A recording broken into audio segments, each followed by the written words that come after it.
Assalamualaikum warahmatullahi wabarakatuh. Salam sejahtera untuk kita semua. Perkenalkan, saya Muhammad Muslimin selaku dosen tetap Fakultas Teknik jurusan Prodi Industri Universitas Islam Majapahit. Mata kuliah yang saya ampu selama mengajar jurusan di Prodi Industri Fakultas Teknik tentunya sangat berkaitan dengan bidang saya, yaitu terkait quality product, khususnya proses manufaktur dan sistem produksi. Beberapa mata kuliah yang pernah saya ampu diantaranya adalah proses manufaktur, sistem produksi, pengendalian kualitas statistik, mekanika teknik, analisa kelayakan industri, pengendalian dan penjaminan mutu, serta konsep teknologi. Pada kesempatan kali ini, saya akan menjelaskan teknik pengajaran yang saya lakukan di mata kuliah yang saya ampu pada semester ini, yaitu proses manufaktur dengan menggunakan metode DIY, Delivery, Instruction, dan Assessment. Sebelum menjelaskan lebih lanjut tentang materi proses manufaktur, saya akan menjelaskan deskripsi secara singkat mata kuliah proses manufaktur. Mata kuliah ini merupakan mata kuliah yang wajib dan sebagai mata kuliah untuk memahami mata kuliah lanjutan seperti proses manufaktur 2, proses produksi, dan pengendalian kualitas statistik, serta menjadi prasyarat untuk mengambil mata kuliah di semester berikutnya. Mata kuliah manufaktur bertujuan untuk memberikan pengetahuan dan kemampuan untuk mengidentifikasi dasar-dasar proses manufaktur, sistem manufaktur, dan pengertian teknologi, serta bisa memahami perkembangan tentang manufacturing of technology. Mata kuliah ini juga membahas tentang input proses output, yaitu sebuah produk yang melibatkan item-item yang saling keterkaitan pada proses manufaktur itu sendiri, yang nantinya bertujuan untuk merubah nilai yang kurang maksimal menjadi lebih maksimal dan lebih mempunyai value atau nilai. Setelah kita mengetahui gambaran umum tentang mata kuliah proses manufaktur, saya akan menjelaskan tentang teknik pembelajaran yang menggunakan teknik atau metode yaitu DIY, yaitu Delivery, Interaction, dan Assessment. Yang pertama adalah delivery. Bagaimana mata kuliah ini tersampaikan dengan baik ke mahasiswa dengan beberapa faktor pendukung, yaitu buku Edition Wesley tentang Manufacturing Engineering of Technology dan lain-lain, serta dari modul ajar yang saya buat tentang praktikum manufaktur sebagai acuan bagi mahasiswa untuk melaksanakan praktikum manufaktur. Selain itu, bagaimana mata kuliah ini tersampaikan dengan baik kepada mahasiswa, maka saya menerapkan atau memberikan case study di setiap perkuliahan tentang ruang lingkup proses manufaktur. Setelah itu, di setiap pertemuan, saya akan memberikan latihan soal. Dari sekian mahasiswa, diharapkan maju untuk menjawab sehingga mahasiswa lebih interaktif dalam mengikuti perkuliahan. Metode yang kedua adalah interaction. Interaksi kepada mahasiswa, saya menggunakan beberapa media, di antaranya menggunakan media Zoom Meeting. Hal tersebut agar bisa mendukung pembelajaran secara sinkronus. Yang ketiga, saya menggunakan media grup WA kelas yang bertujuan untuk mendiskusikan terkait materi atau info-info tentang mata kuliah yang saya sampaikan. Teknik yang ketiga yaitu assessment. Dalam proses ini, bagaimana cara saya untuk memberikan penilaian kepada mahasiswa? Maka pada pertemuan awal di kontrak perkuliahan, saya akan menjelaskan bobot penilaian, di antaranya terkait reward dan punishment. Antara lain yang perlu disampaikan terkait penilaian, kehadiran 15%, UAS 40%, UTS 30%, serta kuis atau tugas 15%, sehingga total 100%. Untuk reward diberikan kepada mahasiswa yang aktif dan tidak pernah terlambat, yaitu ada penambahan nilai plus.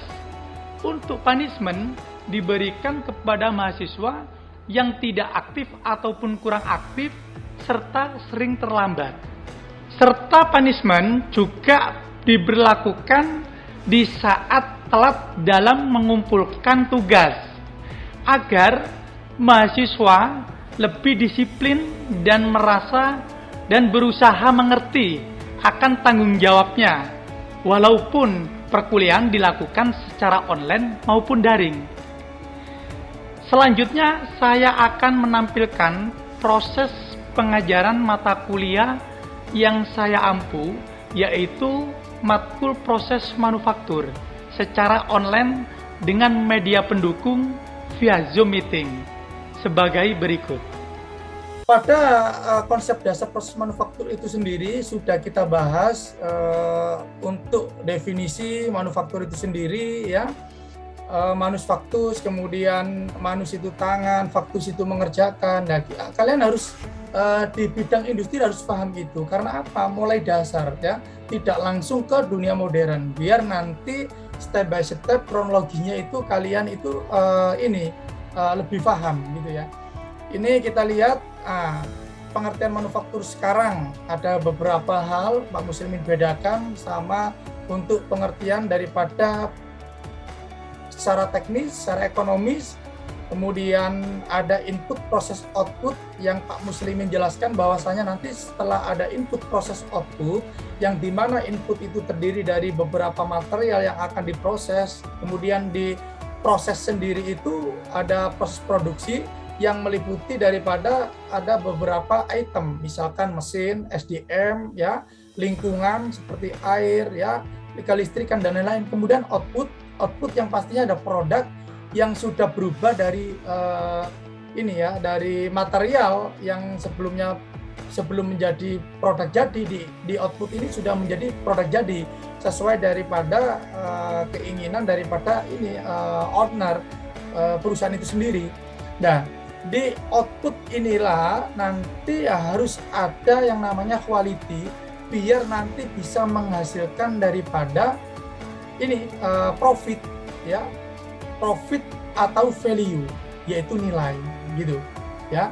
Jika nanti ada output sebuah produk tetapi tidak ada quality-nya atau tidak berquality, itu belum tentu bisa muncul sebuah profit atau value, ya.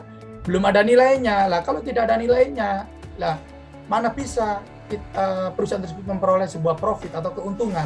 Nah, seperti itu. Jadi harus ada value-nya, yaitu nilai. Setelah itu baru nanti dipasarkan ke customer agar memperoleh sebuah profit atau keuntungan, ya. Kemudian kita lihat di sini pengertian secara ekonomi sudah Pak Musi jelaskan sebelum UTS, ya. Ini flashback sedikit, ya. Kita ini terkait sistem manufaktur secara global, faktor-faktor kemarin, ya. Material produksi, ya, desain. Nah, ini meliputi beberapa item, ya, bisa dilihat di layar.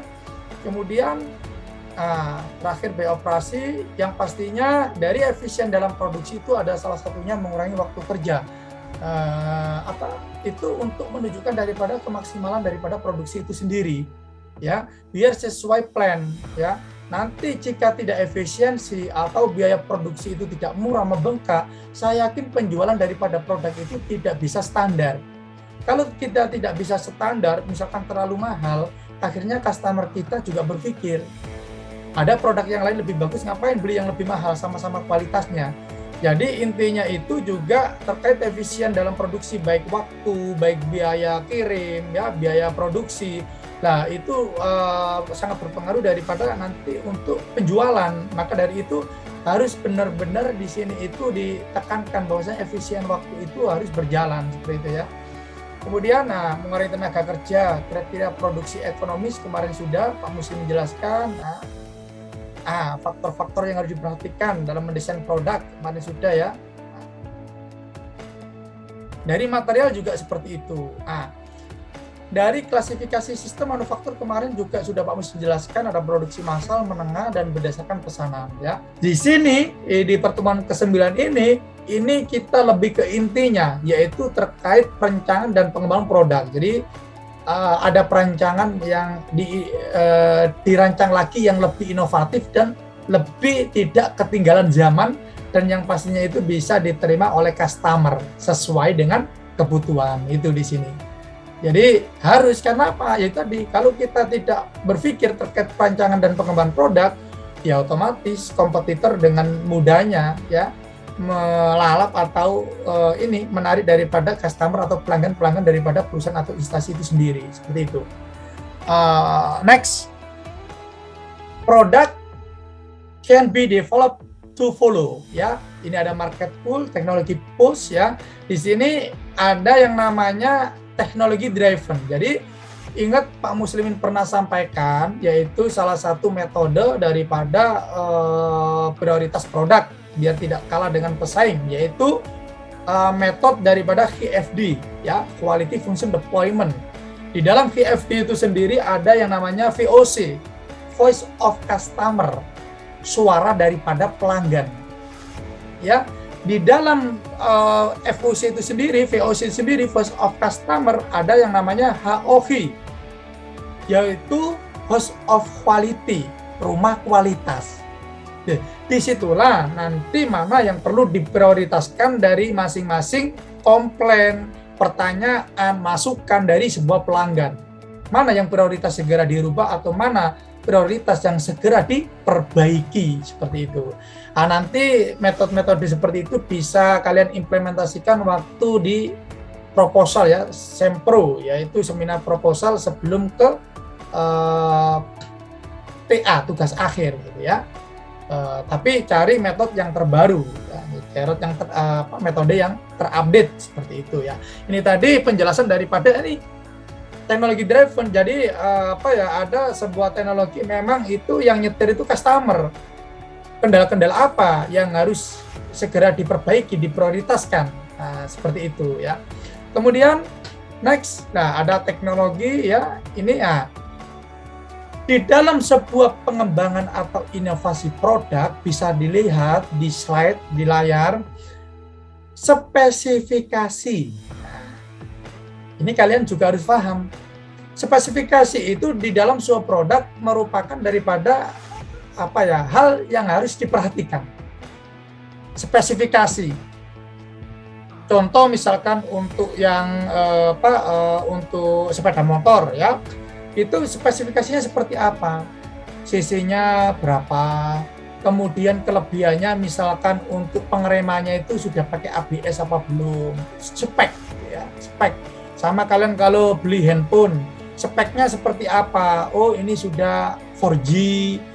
Spek itu merupakan daripada produk ini, keunggulannya itu, kelebihannya itu apa saja yang diperuntukkan untuk pemakai, gitu ya. Itu. Kemudian di spesifikasi produk ini Pak Muslimin rangkumkan, sebetulnya ini sangat luas sekali, tapi saya rangkum ya, ini sudah mewakili daripada keseluruhan tadi. Spesifikasi produk bisa diartikan sebuah variabel-variabel yang menjelaskan tentang hal-hal yang harus dilakukan oleh sebuah produk atau menyesuaikan daripada keinginan atau kebutuhan daripada customer. Produk yang sukses itu seperti apa Pak Muslimin? Produk yang sukses itu seperti apa? Ini saya jelaskan dulu, nanti ada sesi tanya jawab ya, ada sesi tanya jawab. Ini dipahami atau diperhatikan betul ya. Terkait untuk materi itu sudah saya ulangi, sudah Pak Muslim upload di e-learning seperti itu ya. Di e-learning di kampus di SIMA itu bisa dipelajari sewaktu-waktu ya, bisa diunduh gitu ya, bisa di-download seperti itu ya. Ini saya jelaskan biar nanti lebih ini bisa dipahami. Nanti jika ada yang kurang paham, ada sesi tanya jawab. Kalau misalkan belum tersikapi, bisa nanti via grup kelas kita. Bisa ditanyakan ya via grup kelas ya. Itu terkait hal yang memang kurang atau belum dipahami ya. Dalam produk yang sukses atau produk dikatakan produk yang sukses, ini kita lihat di bawah ini ya, kita breakdown bahwasanya kita kupas sukses menurut sudut pandang investor. Misalkan ya, ada sukses finansial atau brand image. Kalian tahu sendiri, sekarang saya contohkan di brand image atau daripada brand sebuah produk, jika sudah mendunia, jika sudah memang diterima dan diakui oleh masyarakat atau customer, saya contohkan Aqua. Ya. Pak Muslimin contohkan Aqua. Minuman air Aqua atau minuman botol Aqua, ya, itu kalian bisa lihat, bisa kalian pahami. Saya lihat tetangga saya ya, misalkan waktu hajatan, mau hajatan, itu nyuruh anaknya, ya, Mas, ini nanti belikan air minum Aqua 8 dus. Padahal air minum itu tidak hanya Aqua, ada Total, ada Klub, ada ini yang kuning agak pahit itu apa namanya ya, orange, apa ya? Cleo. Cleo. Iya, Septian langsung ini ya. Oke. Cleo loh, itu yang ada pet-petnya, Trans yang milik Mojokerto itu di Mojokerto loh. Tetapi kenapa masyarakat waktu menyuruh anaknya tersebut itu tidak, Mas ini belikan Cleo, Mas ini belikan Klub, tapi yang melekat itu, Mas belikan Aqua 8 dus. Padahal juga belum tentu yang dibeli itu Aqua, maksudnya itu air minum kemasan. Tetapi karena sudah terlanjur melekat itu bilangnya Aqua, gitu loh. Kita berdoa semua sebelum ada pertanyaan agar pandemi ini segera berlalu sehingga kita bisa bertatap muka secara luring, secara langsung agar lebih nanti ya langsung tersampaikan. Walaupun seperti ini juga sudah bertatap muka, tapi kan dari jauh seperti itu ya. Dan yang pastinya dengan kondisi yang seperti ini kalian harus tetap semangat, ingat ya. Keberhasilan kalian itu juga yang lebih banyak, yang lebih andil menentukan itu kalian sendiri. Baik, mungkin yang ditanyakan terkait ini proses manufaktur tadi. Saya mau tanya, Pak. Septian ya. Saya mau tanya. Septian, ya, silakan Septian. Ya, gini Pak. Saya mau tanya. Kan semisal di pengembangan produk ini kan kita di marketplace gitu Pak, online. Siap, ya. Ya. Ya kan. Karena sekarang kan pakai digital semua Pak, otomatis untuk memasarkan lewat marketplace yang ada di kayak Shopee atau apalagi itu Pak ya. Dan masalahnya di sini kita baru memulainya, kita nggak ada ulasannya atau apa, gimana caranya untuk mengatasinya itu tersebut biar produk baru kita itu biar laris atau banyak peminatnya, itu bagaimana Pak caranya untuk menanggapi tahap untuk awalnya seperti apa Pak? Terima kasih. Baik, ini sangat menarik sekali ini pertanyaan daripada Septian ini ya. Ini juga bisa berguna bagi yang lain karena apa? Ini merupakan sebuah bisnis atau sebuah kebangkitan, sebuah ingin bangkit di era pandemi seperti ini. Itu tadi disebutkan bahwasanya ingin berbisnis via online, bisa marketplace, bisa secara ini ya banyak sekarang aplikasi-aplikasi yang memang untuk memperjualbelikan daripada produk yang kita punya, ya. Padahal masih baru, ya. Padahal masih ini bisnis itu masih baru dijalankan. Gitu ya. Yang pertama, termasuk di pengembangan produk itu tadi ditanyakan Septian. Yang pertama adalah itu adalah plan, gitu. Ya. Yang pertamanya itu plan, termasuk proses manufaktur tadi, plan. Di dalam planning tadi itu bagaimana cara bisa merebut pangsa pasar yang layak atau yang maksimal, bagaimana membuat produk yang di welcome atau yang diterima oleh masyarakat, bagaimana cara bersaing juga dengan kompetitor. Intinya ada di plan, di planning. Di planning itulah nanti Tian ditemukan bahwasanya tidak hanya pengembangan sebetulnya, step by step terkait ini ya di manufaktur, misalkan terkait seperti ini ya, di pangsa pasar itu sekarang itu yang lebih diviralkan, dihebohkan, yang diinginkan masyarakat itu produk apa. Ingat dulu waktu yang viralnya apa itu rujak ini ya, rujak apa itu ya, apa kemarin itu loh ya, itu yang tanam apa itu jualan rujak apa itu ya, kristal, rujak jambu kristal lah.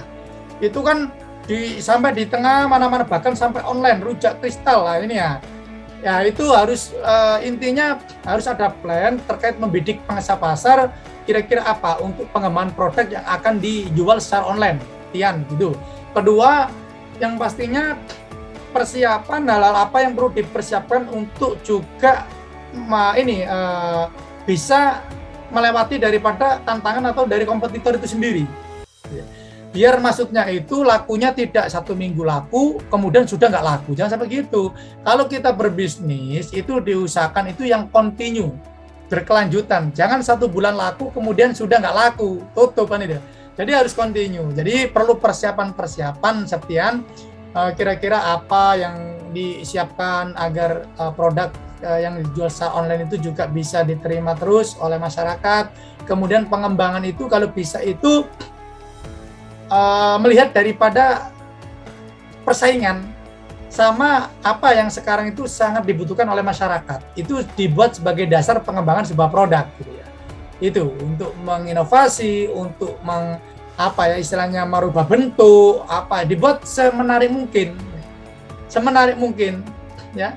Baik itu produk makanan, produk alat-alat ya, misalkan alat cuci ya, alat misalkan untuk bersih-bersih dan lain, seperti itu harus disesuaikan. Itu Tian, mungkin ada yang ditanyakan atau ada yang belum jelas, Tian? Itu tadi plan, yang intinya itu planning dulu, itu harus diinikan. Tian, halo Tian, apakah bisa diterima penjelasannya Pak Muslimin? Septian? Enggak Pak, ampun Pak. Ya. Oke, terima kasih.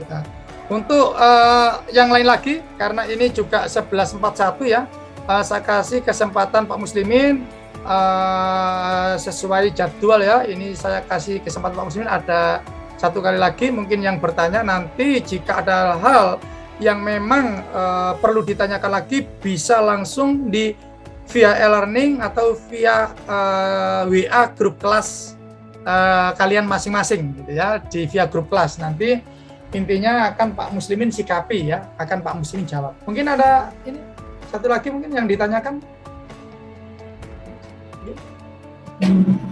Saya Pak mau izin bertanya.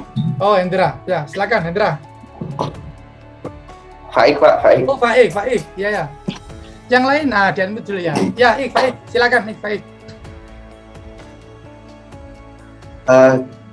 Saya mau bertanya gini, semisal di suatu perusahaan atau pabrik itu untuk menjalankan suatu proses produksi itu kan kita butuh material. Nah, pada waktu itu material itu jika dicek secara quality control itu tidak sesuai Pak, tidak sesuai spek. Tapi PPIC dan produksi membutuhkan material itu saat itu juga, karena untuk proses manufaktur itu biar tetap berjalan gitu loh produksinya.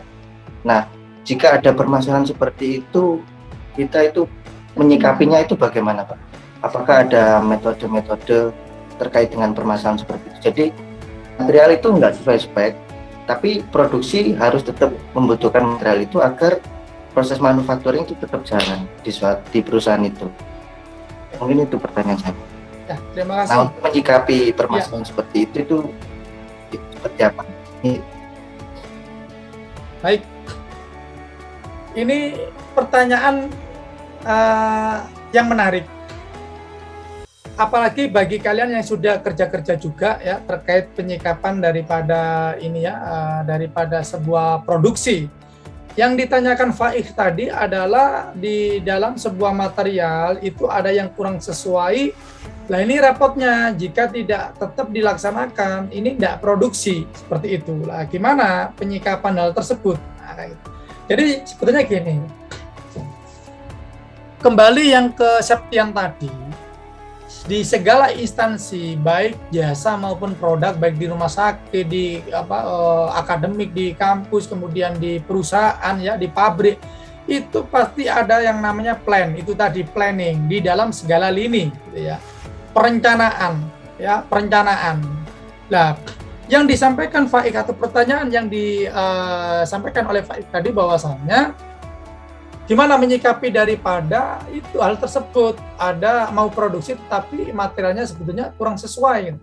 Jadi gini, pabrik pasti punya yang namanya screening atau QC. Lah QC tadi itu tugasnya adalah menentukan daripada quality atau QC atau QE ya, quality control atau QC itu sendiri, quality control atau QE tadi, quality assurance. Di dalam quality control atau QC ini itu biasanya bertanggung jawab terkait produk, hasil produk, material yang akan diproduksi. Jadi tahu sebetulnya efek daripada jika dipaksakan material yang kurang sesuai itu tadi diproses, saya yakin itu sudah tahu hasilnya, yaitu produk tersebut kurang maksimal, gitu loh. Tetapi jika ada kesepakatan antara customer sama perusahaan, memang kalau mintanya seperti itu ya disilakan. Tetapi jika memang kita mempertahankan daripada quality, mempertahankan brand tadi, kalau bisa ya alangkah baiknya perusahaan tersebut tidak memaksakan. Jadi benar-benar yang sesuai dengan kualitas yang diinginkan. Jangan mempunyai keinginan kualitas yang bagus, tetapi material jelek itu tetap diproduksi. Gitu loh. Ini tadi kan sebuah pertanyaan yang menarik. Nah, seterpaksa apapun kalau menurut Pak Muslimin itu harus dikaji ulang karena membawa brand juga. Jangan semata-mata pesanan banyak kemudian tidak ada material yang kurang sesuai dipaksakan, jangan. Mending ada penyampaian ke customer, ke pelanggan bahwasanya nunggu dulu ya. Ini maksudnya itu apakah mau nunggu? Karena ini kita bicara ingin yang kualitas terbaik. Ini ada tapi material yang kurang baik. Itu gimana? Kan gitu. Harus berdasarkan kesepakatan, Faik. Dan juga kalau bisa nggak boleh dipaksakan walaupun itu menginginkan. Karena sudah benar-benar diketahui bahwasanya untuk material tersebut kurang maksimal, kurang sesuai untuk diproduksi. Gitu. Misalkan kayu, membuat gitar di PT Kot Ngoro. Loh, kayu pembuatan gitar ini apalagi ini ekspor gitu loh. Apalagi dikirim ke luar negeri, jangan sampai kerja 2 kali. Jika kayu itu tidak memungkinkan, nanti efeknya waktu pengamplasan, penghalusan malah nggak halus, malah lubang-lubang. Itu mending nggak dilaksanakan. Kecuali memang perusahaan tersebut menjual beberapa kriteria. Nah, gini maksudnya, pabrik gitar ya, membuat KW1 yang terbaik ya, kemudian ada penjualan KW2, KW3. Yang KW2, KW3 ini memang kualitasnya yang nggak begitu baik, kecuali seperti itu. Seperti pabrik keramik. Seperti pabrik keramik itu ada yang keramiknya bagus ya, presisi.